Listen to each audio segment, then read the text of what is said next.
ശ്രീ എമ്മിനെ കുറിച്ച് ഇന്ത്യൻ എക്സ്പ്രസ്സിൽ ഒരു ഇൻ്റർവ്യൂ വന്നിരുന്നു. അതിനെക്കുറിച്ച് നമ്മൾ ABC വിശദമായിട്ട് സംസാരിച്ചിരുന്നു. പക്ഷേ അതിനകത്ത് ഉൾപ്പെട്ട കമ്മ്യൂണിസത്തെക്കുറിച്ച്, പിണറായി വിജയനെക്കുറിച്ചുള്ള ഭാഗങ്ങൾ നമ്മൾ മനഃപൂർവ്വം ഒഴിവാക്കി. ചിലരുടെ ആരോപണങ്ങൾ മനഃപൂർവ്വം ഒഴിവാക്കിയല്ല സിനിമ. ആ വീഡിയോ തന്നെ 30 മിനിറ്റ് അടുത്തുണ്ടായിരുന്നു. കണ്ടന്റ് കൂടുതലാണ്. അതുകൊണ്ട് നമ്മൾ അടുത്ത ദിവസം ചെയ്യാമെന്ന് വെച്ചു. പിന്നെ അതങ്ങ് വിട്ടുപോയി. അതിന് അടുത്ത വേറെ ഒന്നും പോയതില്ല. അത് നമ്മൾ അതിനകത്ത് പറഞ്ഞത് പ്രധാനമായും മുംതാസ് അലിഖാൻ എങ്ങനെ ശ്രീ എമ്മായി, പിന്നെ ഏറ്റവും പ്രധാനപ്പെട്ടത് കേരളത്തിൽ നടന്നിരുന്ന CPM RSS സംഘർഷങ്ങൾ എങ്ങനെ അവസാനിപ്പിച്ചു. അദ്ദേഹം പറഞ്ഞു 2015 വാക്ക് ഓഫ് ഹോപ്പ്, പ്രതീക്ഷയിലേക്കുള്ള നടപ്പ് എന്നോ മറ്റോ പറയുന്ന തരത്തിൽ അദ്ദേഹം ഒരു പദയാത്ര നടത്തി. ഈ പദയാത്ര മലപ്പുറം, കണ്ണൂർ ജില്ലകളിലേക്ക് കയറിയപ്പോൾ പലരും പറഞ്ഞു സൂക്ഷിക്കണം, ഇവിടെ RSS CPM സംഘർഷം നടന്നുകൊണ്ടിരിക്കുകയാണ്, അതുകൊണ്ട് സൂക്ഷിക്കണമെന്ന് പറഞ്ഞു. അത് ചില മുന്നറിയിപ്പുകളുണ്ടായിരുന്നു. പക്ഷേ അദ്ദേഹം നടന്നു. അദ്ദേഹം പിന്നെ പറയുന്നത് എൻ്റെ ഇടതുവശത്ത് മാർക്സിസ്റ്റുകാരും വലതുവശത്ത് RSSകാരും നിന്നാണ് ഈ പദയാത്ര നടത്തിയത്, ഈ സംഘർഷബാധിത മേഖലകളിലൂടെ കടന്നുപോയത്. ഒരുപക്ഷെ കേരളത്തിൽ ഒരാൾക്ക് പരസ്പര വൈരികളായ രണ്ട് വിഭാഗങ്ങൾ ഇടതും വലതും നിന്ന് ഇങ്ങനൊരു പദയാത്ര നടത്തി കൊടുത്തിട്ടുണ്ടാവില്ല എന്ന് പറഞ്ഞു. അപ്പോൾ അദ്ദേഹത്തിന് തോന്നി ഇവരിങ്ങനെ അവർക്ക് താല്പര്യമുള്ള ഒരു കോമൺ ആയിട്ടുള്ള ഒരു ഫാക്ടർ വരുമ്പോൾ, ശ്രീ എം വന്നപ്പോൾ അദ്ദേഹത്തിന് സംരക്ഷണം കൊടുക്കാൻ, അദ്ദേഹത്തിന് രണ്ട് ഭാഗത്തായിട്ട് നിന്ന് പദയാത്രയായിട്ട് വരാൻ ഇവർ തയ്യാറായെങ്കിൽ ഇവരെ ഒരുമിച്ച് കൊണ്ടുവരാൻ കഴിയുമെന്നുള്ള ആശയം അദ്ദേഹം ഡൽഹിയിലൊക്കെ വെച്ച് പലരോട് സംസാരിച്ചു. CPM നേതാക്കന്മാരോട് സംസാരിച്ചു, P ജയരാജനെ കണ്ടു, RSSൻ്റെ നേതൃത്വമായിട്ട് സംസാരിച്ചു. അങ്ങനെ പിണറായി, കോടിയേരി, ഗോപാലൻകുട്ടി മാസ്റ്റർ എന്നിവരുടെ നേതൃത്വത്തിൽ, എന്നിവരുടെ സാന്നിധ്യത്തിൽ ഒരു മീറ്റിംഗ് വിളിച്ചിട്ട് ഈ പ്രശ്നം പരിഹരിച്ചു എന്നൊക്കെ പറഞ്ഞു. അതുകൂടാതെ അദ്ദേഹം പിന്നീട് ആ കാര്യമാണ് നമ്മൾ പ്രധാനമായും പറഞ്ഞത്. അത് കേരളത്തിൽ അങ്ങനെ കാര്യമായി നമ്മളൊക്കെ കേട്ടിട്ടുണ്ട്. ഈ പ്രശ്നങ്ങൾ RSSനെയും CPMനെയും ഒരു ടേബിളിന് ചുറ്റും ഇരുത്തി സമാധാനം ഉണ്ടാക്കാൻ ശ്രമിച്ചത് ശ്രീ എം ആണെന്നുള്ളത് നമ്മൾ കേട്ടിട്ടുണ്ട്. അദ്ദേഹത്തിൻ്റെ മുഖതാവിൽ നിന്ന് ആദ്യം കേൾക്കുന്നതായതുകൊണ്ടാണ് അതിനൊരു പ്രാധാന്യം കൊടുത്തത്. പക്ഷേ അദ്ദേഹം ഒരുപാട് കാര്യങ്ങൾ വേറെയും പറഞ്ഞിട്ടുണ്ട്. ആ കാര്യങ്ങളൊക്കെ നമ്മൾ പരാമർശിച്ചു പോയി. ദീർഘമായ ഇൻ്റർവ്യൂ, ഒരു മുഴുവൻ പുറം നിറയുണ്ടായിരുന്ന ഇൻ്റർവ്യൂ ആയിരുന്നു. അതിനകത്ത് അദ്ദേഹം ഈ പറഞ്ഞതുപോലെ, സിനു പറഞ്ഞതുപോലെ പിണറായിയെക്കുറിച്ച് സംസാരിക്കുന്നുണ്ട്, കമ്മ്യൂണിസത്തെക്കുറിച്ച് സംസാരിക്കുന്നുണ്ട്, ഒക്കെ സംസാരിക്കുന്നുണ്ട്. ഇപ്പോൾ ഈ യോഗയെക്കുറിച്ച് സംസാരിക്കുന്നത് നമുക്കറിയാമല്ലോ. ഈ കേരളത്തിൽ യോഗ ഒക്കെ ഈ ചെയ്യുമ്പോൾ അത് ഹിന്ദു മതത്തിൻ്റെ പ്രചാരണം അതിലൂടെ നടക്കുന്നു, ഹിന്ദുത്വത്തിൻ്റെ പ്രചാരണം നടക്കുന്നു എന്നൊക്കെ ആക്ഷേപിക്കുന്നവരുണ്ട്. അതുകൊണ്ട് മതേതര യോഗ എന്നൊക്കെ പറഞ്ഞ് CPM മതേതര ശ്രീകൃഷ്ണ ജയന്തി നടത്തുമല്ലോ. സഖാവ് ശ്രീകൃഷ്ണന് അഭിവാദ്യം പറഞ്ഞിട്ട് ഇവർ ശ്രീനാരായണ ഗുരുവിനെ കൊണ്ടു നടക്കും, ശ്രീകൃഷ്ണനെ കൊണ്ടു നടക്കും. ശ്രീനാരായണ ഗുരുവിനെ കൊണ്ടുപോയപ്പോഴാണ് കഴുത്തെ കൂടെ കയറിട്ടത്. അതെ, ഓർക്കുന്നുണ്ടോ? കാരണം ഇവൻ ഈ സഖാവിന് ഗുരു ആരാന്നറിയാം. അത് കെട്ടി വണ്ടിയെ കൊണ്ടുപോയപ്പോൾ മറിഞ്ഞു വീഴാതിരിക്കാൻ കയറിട്ടത് കഴുത്തെ കൂടെ എന്ന് പറയുന്നത് പോലെ ശ്രീകൃഷ്ണ ജയന്തിക്ക് ഒരു ആഘോഷം നടത്തും. ഈ ശിവരാത്രി ആശംസകൾ എന്ന് പറഞ്ഞ് ഒരു ബാനർ കെട്ടിയിരിക്കുന്നുണ്ട്. എന്നിട്ട് ശിവരാത്രി ആശംസകൾ എന്ന് വെച്ചിട്ട് പടം വെച്ചിരിക്കുന്നത് ചെഗുവേരയുടെ പടമായിരുന്നു എന്ന് പറയുന്ന പോലെയൊക്കെയാണ് CPMമാരുടെ കളി. അപ്പോൾ CPMകാരെ കുറിച്ച് ചില കാര്യങ്ങളൊക്കെ അദ്ദേഹം പറയുന്നുണ്ട്.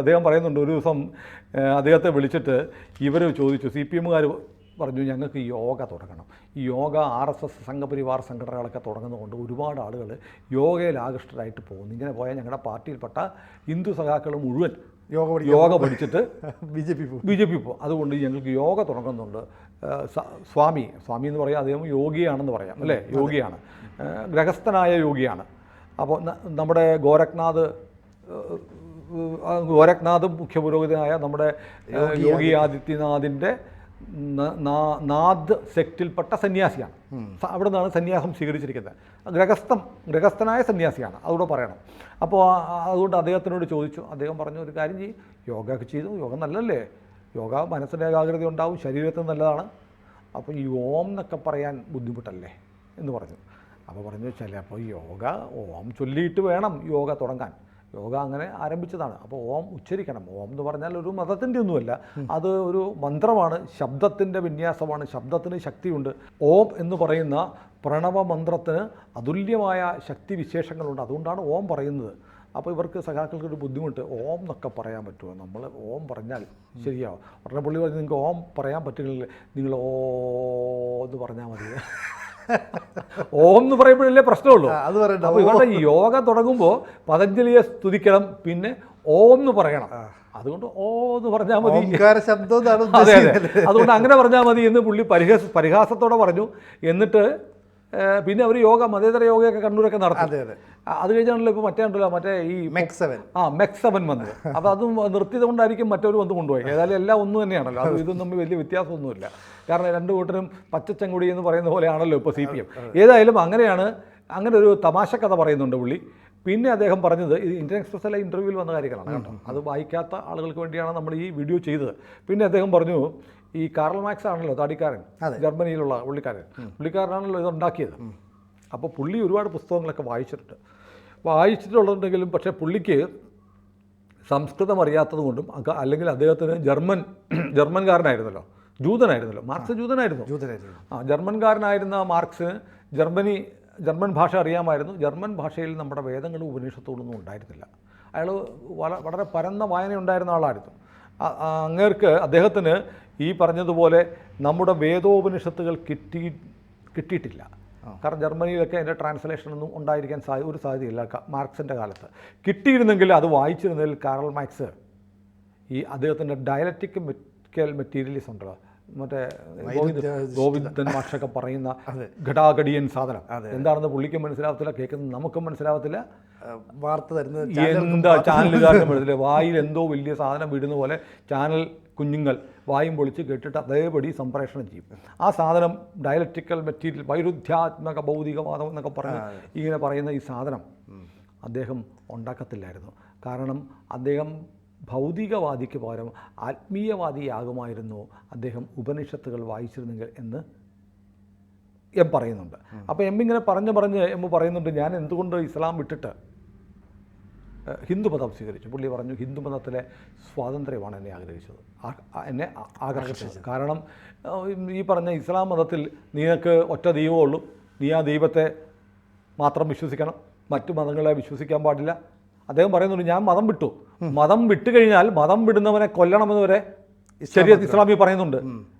മുംതാസ് അലി ഖാൻ എന്ന് പറയുന്ന ശ്രീ എം ഈ ഇൻ്റർവ്യൂവിൽ ആവർത്തിച്ച് അസന്നിഗ്ധമായി പറയുകയാണ്, മതം വിട്ടവനെ കൊല്ലണം എന്ന് പറയുന്ന മതമാണ് ഇസ്ലാം.